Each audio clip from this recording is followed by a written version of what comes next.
어떤 성과를 높이기 위해서는 가장 최적화된 상태로 스탠바이를 해놔야 되겠죠. 몸이 불편하면 말이 잘 안 됩니다. 오늘 말을 잘하기 위해서 여러분과 함께하고 있는데요. 스피치 엔조이, 스피치 100도시 이걸 드린 이유는 스피치를 즐기세요. 스피치를 때우려고 하면 엄청 스트레스 받습니다. 스피치를 즐기는 방법은 여러분들의 온도를 높이는 거예요. 열정적으로 임하시는 거예요. 그럼 스피치를 잘 풀어갈 수 있게 되겠습니다. 오늘 말 잘하는 방법에 대해서 하나만 팁을 드리고자 합니다. 말을 잘하고 싶으시죠? 그래서 엄청 준비를 해가지고 옵니다. 근데 그게 걸림돌이 될 줄이야 어떻게 알았겠습니까? 여기 면접 개인 코칭 때문에 많이 오시거든요. 그래서 면접을 잘 보기 위해서 사전에 준비를 많이 해가지고 오십니다. 원고식으로 막 적어가지고 오시거든요. 이럴 때는 답변을 어떻게 해야 되고, 이럴 때는 어떻게 해야 되고. 그런데 내가 작성해 놓은 문장이 머릿속에 꽉 차 있어요. 그러니까 애드립이 안 되는 거예요, 애드립이. 자, 따라서 합니다. 말을 잘 하려면 애드립을 사용하라. 시작. 말을 잘 하려면 애드립을 사용하라. 애드립을 제가 찾아봤어요. 네이버한테 찾아봤더니 별거 아니에요. 임의로 말하는 것. 정해진 대로 말하는 게 아니라 임의로 말하고 즉흥적으로 말하는 것. 그러려고 하면 순발력이 있어야 되잖아요. 그런데 원고를 보고 읽거나 외워서 하려고 하는 사람들은요, 자기의 순발력을 못 믿는 거예요. 그러다 보니까 문장에 의존하는 거예요. 그러다 보니까 계속 걸리는 거예요. 왜냐하면 문장하고 문어체하고 구어체하고 다르거든요. 성격이, 형식이 다르거든요. 그러니까 문장화된 문어체를 구어체로 하려고 하니까 가다가 걸리고 나는 왜 이 모양이냐라고 자기만 꾸짖을 일이 아닙니다. 방법을 바꾸면 되거든요. 잘 안 될 때는 방법을 바꾸면 돼요. 어떻게 해요? 애드립을 쓰는 거예요. 제가 사회 본다고 시나리오를 작성해 가지고 오시거든요. 그럼 되게 뭐예요? 토시 하나 안 틀리고 읽는다고요. 그러면 말하는 사람도 답답하고요. 듣는 사람도 보기에 민망하더라. 왜냐하면 저러다가 실수하지 않나 심히 걱정이 되는 거예요. 아니나 다를까 오발타인하고 실수를 합니다. 왜요? 문장에 의존하기 때문에 그렇습니다. 여러분들은 애드립을 사용하시면 잘 말씀하실 수 있습니다. 그런데 애드립을 쓰는데 뭘 가지고 쓰나요? 네, 키워드는 준비하셔야죠. 키워드를 가지고 애드립을 쓰시면 말이 잘 돼요. 왜요? 현장감이 있어가지고요. 자연스럽게 말을 풀어갈 수 있게 되거든요. 또 하나는 감정이 이입이 됩니다. 근데 문장화된 거를 가지고 읽게 되면 감정이 이입이 되지 않아요. 그러니까 어려운 거예요. 애드립은 감정이입이 아주 잘 됩니다. 그리고 말을 하다 보면 우리 김창옥 그 교수가 말하는데 원고 없이 하잖아요. 그런데 어쩜 저렇게 말을 잘합니까? 당신 얘기하기 때문에 그래요, 여러분. 여러분도 마찬가지예요. 여러분들이 경험하고 여러분들이 깨닫고 여러분들이 느낀 이야기를 하라면 말을 잘해요. 사적인 자리에서 막 그걸 막 가지고 분위기를 잡고 다 하시거든요. 웃기기도 하고. 꽃돼지님이 여기 앞에 계신데 꽃미나님이 그렇다고요. 그런데 앞에 나오면 그 애드립을 딱 묶어놓거든요. 왜요? 여기는 중요한 자리니까 내가 함부로 말할 수 없지 그래가지고 원고를 멋있게 써가지고 온다고요. 거기서부터 걸리는 거예요. 그런데 여러분 애드립을 쓰다 보면 내 얘기 하거든요. 다른 사람의 이야기가 아니라 내 얘기를 하게 된다고요. 그러니까 말이 잘 풀릴 수밖에요. 그래서 제가 셀프 어플리케이션 당신을 적용하세요. 네, 어떤 말을 하려고 하면 그 말에 대한 당신의 경험을 되살려서 그걸 접목시키세요. 그러면 그게 공감대 형성이고 그게 아주 죽여줍니다. 네, 박수가 나오고 박장대소가 나오고 네, 웃음이 터지고 때론 상대방을 울리기도 하고. 왜요? 휴먼 스토리가 잔잔하게 나오게 되는 거거든요. 그래서 스토리화해서 말할 수 있는 것은 셀프 어플리케이션입니다. 자기를 적용하는 것입니다. 그 다음에 거창하게 답변하려고 하지 마세요. 면접자들이 여기 오시면요, 뭐 거창한 거 얘기하려고 해요. 조국과 민족을 위해 저는 몸을 바칠 준비가 되어 있습니다. 그러면 면접관들이 웃어요. 실없는 얘기하고 있군. 근데 구체적으로 얘기했어요. 구체적으로. 저는 아플 때, 국민들이 아파할 때 의료비를 지급해서 즉각적으로 건강을 회복할 수 있는 그런 일을 하고 있고 그런 일에 저는 사명을 다하고 있습니다. 라고 얘기하면 그래 맞아. 설득이 된다고요. 동의를 할 수 있다고요. 그래서 거창한 것이 다가 아니다. Small is power다. 작은 것이 큰 힘을 갖게 합니다. 요즘 소확행이라고 얘기를 많이 하는데요. 그것이 바로 일상의 작은 것들을 소중히 여긴다는 것이죠. 그래서 슬라이스 오브 라이프, 생활의 조각을 가지고 말하세요 는 것입니다. 자, 그러면 여러분들한테 하나의 사례를 들어드릴 텐데 오늘 제가 실은 유튜브에 방송을 올리려고 일찍 나와서 찍다가 실패했어요. 그래서 여러분들한테 잠깐 자비껏 스탄과신이란 주제를 가지고 말씀드리겠습니다. 여러분, 어떤 일을 하는 데는 힘이 필요해요. 절대적으로 힘이 필요한데 그 힘의 원천이 무엇일까 하는 것입니다. 네. 어느 가정에 아이가 출산했어요. 온 가족이 기뻐합니다. 박수치고요. 행복해합니다. 완전히 축제이지 않습니까? 요즘 아이가 태어났다는 것은 정말 경사스러운 일 중에 하나죠. 그런데요, 며느리가 젖이 잘 안 나오는 거예요. 그런데 어느 날 아기가 앙앙 우는 거예요. 들어가 봤더니 시어머니가 젖을 내놓고 그 아이에게 젖을 먹이고 있는 거예요. 얼마나 안타까웠으면 시어머니가 아기의 젖을 먹이고 있을까. 그런데 며느리가 볼 때에는 말도 안 되잖아요. 그러다 고민 끝에 의사 선생을 찾아가서 상담을 했습니다. 이런 일이 집안에서 벌어졌습니다. 시어머니가 우리 아기 젖을 먹이고 있는 모습을 보았습니다. 말릴 수도 없고 어떻게 했으면 좋겠습니까? 라고 물으니까 그 의사가 뭐라고 대답한 줄 아세요? 맛으로 승부하세요. 라고 했다고 합니다. 여러분, 실력으로 승부하셔야 됩니다. 실력은 어디서 나오나요? 네. 실력은 크게 나누면 세 가지로 나눌 수 있습니다. 네. 지력, 감성력, 체력입니다. 저는 지력은 지식력이라기보다는 제가 뭐라고 말씀드렸죠? 분별력, 판단력입니다. 분별력, 판단력이 있을 때 올바른 결단을 내리고 선택을 할 수 있게 되는 것입니다. 우리는 지력을 가지고 있어야 합니다. 지력을 가지려면 저는 삶과 죽음의 경계에 서라 이런 얘기를 드렸었어요. 최진석 교수가 하는 얘기예요. 우리는 살아가면서 매너리즘에 빠지고 또 혹은 너무 안주하다 보면요, 살아있는지 죽어있는지 가물가물할 때가 있거든요. 우리는 어떤 일을 할 때 죽기를 각오하고 하고 있어요. 여러분들이 직장을 사수하고 있다고 하는 것은요, 목숨 내놓고 살고 있는 거잖아요. 그렇죠, 여러분. 그죠? 여러분들은 목숨 걸고 세상을 살아가고 있어요. 그러니까 내가 죽느냐 사느냐 이것이 문제로다. 그런 경계에 서 있을 때 우리는 깨어있는 삶을 살 수 있게 되는 것이죠. 그럴 때 여러분들은 지력을 가지고 있게 되는 것입니다. 우리는 영혼이 깨어 있어야 됩니다. 영혼이 죽어 있으면 안 되거든요. 근데 계속 자극을 받아야 돼요. 죽느냐 사느냐 그것이 문제로다. 그런 자극을 받으시면서 지력을 강화하시기 바랍니다. 두 번째는 감성력인데요. 예쁜 꽃을 보고 예쁘다고 표현할 수 있는 사람은 감성력이 살아있는 사람인데 그냥 긴가민가 한 사람들이 의외로 많이 있거든요. 특히 남성들은 굉장히 무표정합니다. 반응이 무디어요. 나이 들어가고 있다는 증거입니다. 젊게 사시려면 감각에 예민하셔야 됩니다. 감이 살아있어야 됩니다. 아름다운 꽃을 보고 아름답다고 얘기하시고요. 예쁜 여성이 있으면 예쁘다고 표현할 수 있어야 되겠습니다.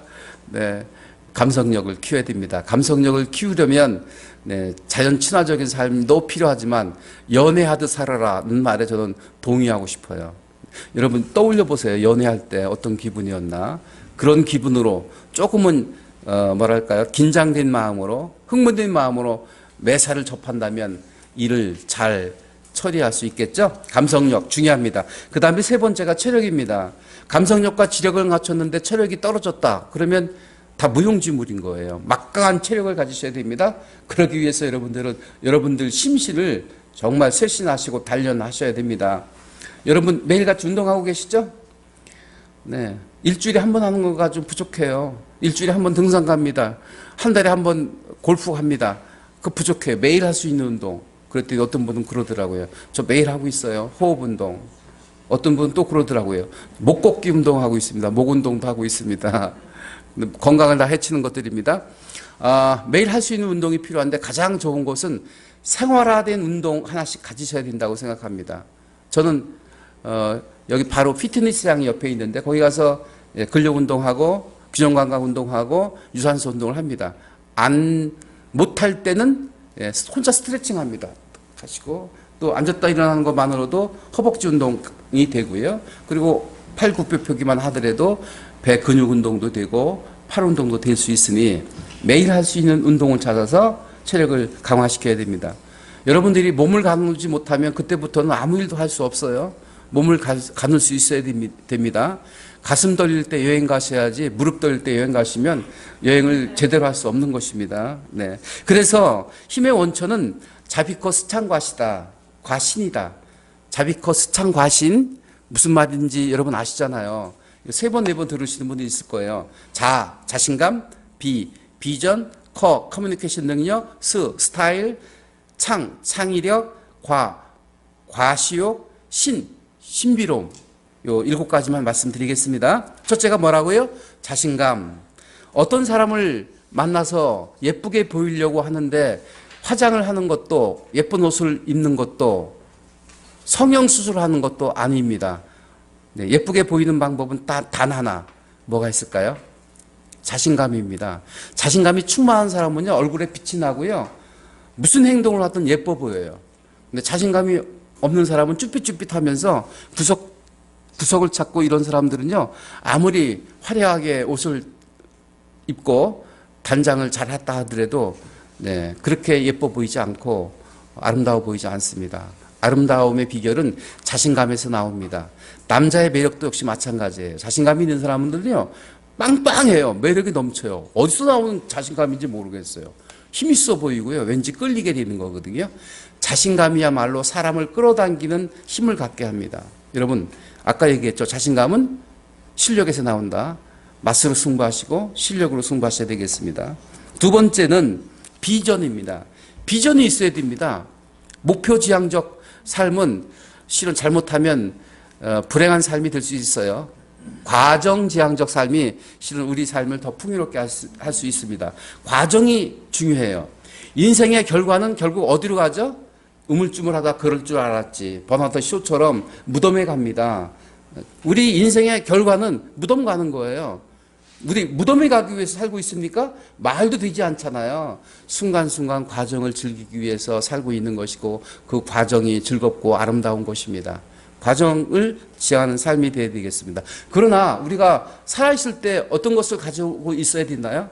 최소한의 살고 있는 내 목적이 무엇인지 목적은 알아야 될 거 아니겠어요? 그게 비전이고 그게 소명감이고 그게 사명감이고 그게 그 사람의 철학입니다. 무슨 일을 하든 철학을 근거를 가지고 어떤 일을 해야 돼요. 내가 돈을 벌기 위해서 식당을 한번 개업하겠다. 그 사람은 3개월 못 버티고 망합니다. 왜요? 철학이 없으니까.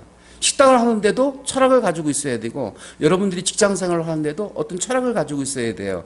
그 철학을 쉽게 풀면 소명의식이요 사명감입니다. 저는 저의 소명의식이 있어요. 30여 년 동안 이 일을 해왔고 앞으로도 제가 체력이 될 때까지 이 일을 할 것입니다. 그 일이 뭔가요? 출세 코치예요. 저의 사명감입니다. 바깥으로 나갈 수 있도록 일을 도와주는 거예요. 박이 어딘가요? 세상? 예, 세상입니다. 세상으로 나갈 수 있도록 도와주는 일을 하고 있어요. 세상에 나간다는 게 2가지입니다. 사회활동할 수 있도록, 직장생활 할 수 있도록 도와주는 일. 조금 더 나가면 뭐가 될까요? 지경을 넓혀주는 일. 저는 1998년도 8월 15일 날 첫 번째 책이 나왔어요. 그리고 지경이 넓어졌습니다. 울타리 안에서 울타리 바깥으로. 제주부터 청와대까지 강의를 했거든요. 그것이 바로 지경을 넓혀주는 일이었고 그것이 바로 출세 코치로서의 소명의식이었습니다. 저는 여러분들을 좀 더 넓은 세상으로 나갈 수 있도록 여러분들의 내공을 쌓아드리고 또 자신감을 키워드리는 일을 하고 있다는 것에 대해서 보람을 느끼고 자랑스럽게 생각하고 있습니다. 그런 저에게 여러분 응원의 박수 보내주시지 않으시겠습니까? 세 번째는 자비커. 커뮤니케이션 능력, 남다른 커뮤니케이션 능력입니다. 여러분들은 소통 공감하기 위해서 이곳에 오셨습니다. 테이블 앞에서 어떻게 하면 공감하고 어떻게 하면 소통할 수 있을까? 그래야 비즈니스를 성공적으로 이룰 수 있는 거 아니겠습니까? 그리고 여러분들이 가지고 있는 소신을 어떻게 하면 잘 전달해서 사람들을 움직이게 할 수 있을까? 이게 대중 앞에서의 소통 아니겠습니까? 남다른 커뮤니케이션 능력이 필요한 시대입니다. 소통 능력이 없는 사람들은요, 경쟁력이 없는 사람이고 잘 어떤 일을 수행할 수 없게 되는 것입니다. 소통 능력을 키워야 됩니다. 소통 능력을 키우는 방법은요, 네, 공감해 주는 거예요. 상대의 마음을 읽어줄 줄 아는 그런 공감력이 있어야 되겠고요. 또 하나, 좀 수다스럽고요, 자상해야 돼요. 옛날에 남성들은요, 무뚝뚝한 남성들이 더 인기가 있었고, 어우, 정말 남자답네. 왠지 매력이 있어. 옛날에 그랬어요. 저 같은 사람을 보고 매력 있다고 했거든요. 근데 요즘은 그렇지 않아요. 요즘은, 네네. 자상해야 돼요. 아주 섬세하게 이것저것 찝어줄 수 있어야 됩니다. 구체적인 사람이 훨씬 더 매력 있는 사람이에요. 그게 바로 커뮤니케이션 능력입니다. 여러분 병원에 가보세요. 무뚝뚝한 의사가 좋으세요? 자상한 의사가 좋으세요? 자상한 의사가 좋죠. 네. 일일이 자그마한 일을 챙겨주는 그런 자상함이 바로 소통력을 키우게 할 것이고 커뮤니케이션 능력을 향상시키게 될 것입니다. 이 시대는 커뮤니케이션 능력이 절대절명이에요. 아무리 실력을 가지고 있다 할지라도 소통 능력이 없다고 하면 그 사람은 실은 자기 실력 발휘를 할 수 없는 거예요. 자기의 실력을 세상에 내놓으려면 소통 능력을 겸비해야 되겠습니다. 그 다음에 네 번째가 자기만의 스타일이 있어야 된다는 것입니다. 인양말리라는 말을 많이 하잖아요. 왜 사람의 향기가 말리를 가나요? 그만의 향기와 그만의 색깔과 그만의 스타일이 있기 때문에 그렇습니다. 모방하지 마시고 나만의 스타일을 만드셔야 됩니다. 우리 아까 그 도울 김용옥 선생님 보셨죠? 도울 김용옥 선생님 보면 그만의 독특한 강의 기법이 있어요. 김창옥 교수는 김창옥 교수대로, 윤치영이는 윤치영대로, 정윤정은 정윤정대로 다 스타일을 가지고 계시니까 그 스타일을 고집하세요. 그럴수록 여러분들은 빛이 납니다. 남의 스타일을 모방하지 마세요. 요즘 성형이 대중화돼 가지고요. 하다 보니까 얼굴이 거기서 거기예요. 그러니까 누군지 헷갈려요. 이름 외우기도 힘들고. 여러분 표준화되려고 하지 마시고요. 툭 튀는 이상한 사람이 되었으면 좋겠습니다. 네, 그 이상한 사람이 되고자 하면 많은 사람들의 시선을 받게 되고 시선을 받다 보면 견제를 받게 되고 그 견제를 이기려면 용기가 필요한데 그 용기를 이기는 방법은 여러분들이 아까 말씀드렸지만 실력과 도덕성으로 무장됐을 때 용기를 내시게 될 것이고 이상한 행동을 하셔도 많은 사람들의 각광을 받을 수 있는 여러분들이 되실 것입니다. 자기만의 스타일이 바로 사람을 끌어당기는 힘이 되는 것입니다. 자기만의 스타일을 가지시기 바랍니다. 다섯 번째는 창의력입니다. 창의력, 창조력을 가지셔야 됩니다. 사람들은요, 이상하게 나이가 먹어갈수록 고집이 세져요. 주장이 강해져요. 네. 자기 말이 옳다는 거예요. 자기밖에 옳은 사람이 없다는 거예요. 세상 사람들은 옳지 않다는 거예요. 그건 꼰대짓이죠. 꼰대짓. 꼰대라는 게 뭐예요? 고집이 센 사람을 꼰대라고 하지 않습니까? 예, 꼰대짓 하시면 안 됩니다. 다양성을 인정해 줄 수 있는 사람이 창의적인 사람이라고 생각합니다. 너의 생각도 옳고 그리고 당신의 생각도 옳아요. 그리고 내 생각도 조금 다르긴 하지만 옳아요. 다르고 틀림 얘기 많이 하지 않습니까? 다르다고 틀렸다고 몰아붙이지 마시고 다름을 인정해 줄 수 있는 창의력도 사람을 끌어당기는 힘입니다. 네, 이것저것 다 수용해 줄 수 있는 해불 양사와 같은 포용력을 가지셔야 되지 않을까 싶어요. 그 다음에 여섯 번째가 적당한 과시욕이 필요합니다. 큰 차를 타고 싶고요. 빛나는 막 저택을 갖고 싶은 것이 사람의 욕망이거든요. 네, 성공하고자 하는 이유가 뭐예요? 내 성공을 좀 과시하고 싶은 거예요. 그거를 손가락질 해서는 안 됩니다. 요즘 부자들은 손가락질하면 안 돼요. 얼마나 힘들게 부자가 되었겠습니까? 그 부자들은 부자들만의 또 성공의 비결이 있는 것입니다. 그걸 배우려고 해야 되지 손가락질 해서는 되지 않는다. 저는 생각을 해요. 사람들은 적당히 과시하고 싶은 거예요. 나를 지켜봐주고 있는 사람, 나의 가족들, 나의 동료들, 나의 지인들에게 좀 과시하고 싶은 거예요. 잘 보이고 싶은 거예요. 좀 더 행복한 삶의 모습을 보여주고 싶은 거예요. 그게 잘못됐습니까? 그런 과시욕이 있어야 열심히 자기 개발을 하고 또 사회 공헌하고 봉사할 수 있습니다. 봉사도 어쩌면 남을 위해서 한 부분도 없잖아 있지만 자기가 봉사하고 있다는 것을 나타내고자 하는 사람들도 의외로 많아요. 저는 의도가 그렇게 중요하다고 생각하지 않습니다. 봉사할 수 있다는 것만으로도 저는 박수를 보내줘야 된다고 생각합니다. 국회의원 배지, 물론 나라와 민족을 위해서 배지를 달기도 합니다만 자기 입신양면을 위해서 배지를 달고자 하는 사람도 많이 있습니다. 그렇다고 그런 사람들을 손가락질해서는 되지 않는다고 생각합니다. 왜냐하면 사람들은 적당히 과시욕을 발휘할 수 있을 때 그게 사회에 공헌할 수 있고 기여할 수 있다고 생각합니다. 동의하시면 이런 데 박수 보내주셔야 되지 않겠습니까? 마지막으로 사람은 신비로워야 됩니다. 네. 그래서 제가 강의 끝나고 나면 이런 그 교육 담당자가 흔히 하는 얘기가 교수님 식사하고 가시죠. 점심 맛있습니다. 네, 하거든요. 근데 저는 다음 일정 때문에 못 한다고 하고 빠져나옵니다. 왜냐하면 제가 식사할 때 김치국물 떨어지면 그 강의한 신비로움이 다 떨어져 버리거든요. 그래서 적당히 거리를 두는 게 좋습니다. 나폴레옹은 이런 얘기를 했습니다. 위인은 고향을 멀리 한다고요. 그래야 신비롭거든요. 그래야 존경받을 수 있거든요. 그게 잘 됐다는 얘기는 아니지만 주변 사람들부터 신비로움이 좀 있어야 됩니다. 어떤 이들은 이런 말까지 하던데요. 부부간에도 알몸을 보여서는 안 된다. 그러면서 제가 그 말을 듣고 동의를 했어요. 아, 그렇구나. 있죠. 그 속옷, 보일뚱말뚱한 속옷을 입었을 때 여자가 가장 아름다운 법이에요. 어떤 이들은 나오면서 또 이렇게 이쑤시개로 이를 후비는 사람들이 있어요. 온당치 못한 행동이라고 생각합니다. 이를 청소하려고 하면 여러 가지 방법이 있는데요.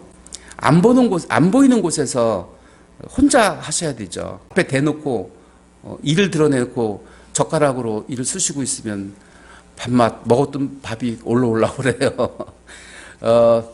가까운 사람일수록 정중하게 대해야 된다. 방구 붕붕 끼거나 개트름 한다거나 이런 사람들이 왕왕 있는데 그건 잘못된 처신이라고 생각합니다. 사람은 신비로워야 됩니다. 그래야 존경받습니다. 가장 훌륭한 사람은 가까운 사람으로부터 존경받는 것이라고 생각합니다. 그 존경은 바로 적당히 신비로움을 연출할 수 있어야 된다고 생각합니다. 네. 오늘 힘의 원천 자비커 스찬 과신에 대해서 말씀드렸는데 한번 따라서 하시죠. 자신감, 확실한 비전, 커뮤니케이션 능력, 자기만의 스타일, 창의력, 적당한 과시욕, 신비감을 가지고 있을 때 존경받을 수 있고 또 사람에게 뭔가 매력을 줄 수 있는 그런 사람이 되리라 믿어 의심치 않습니다. 제가 지금 이렇게 적었거든요. 이게 뭐죠? 큐카드인데 큐카드에 키워드 적어놓고 스피치를 해봤습니다.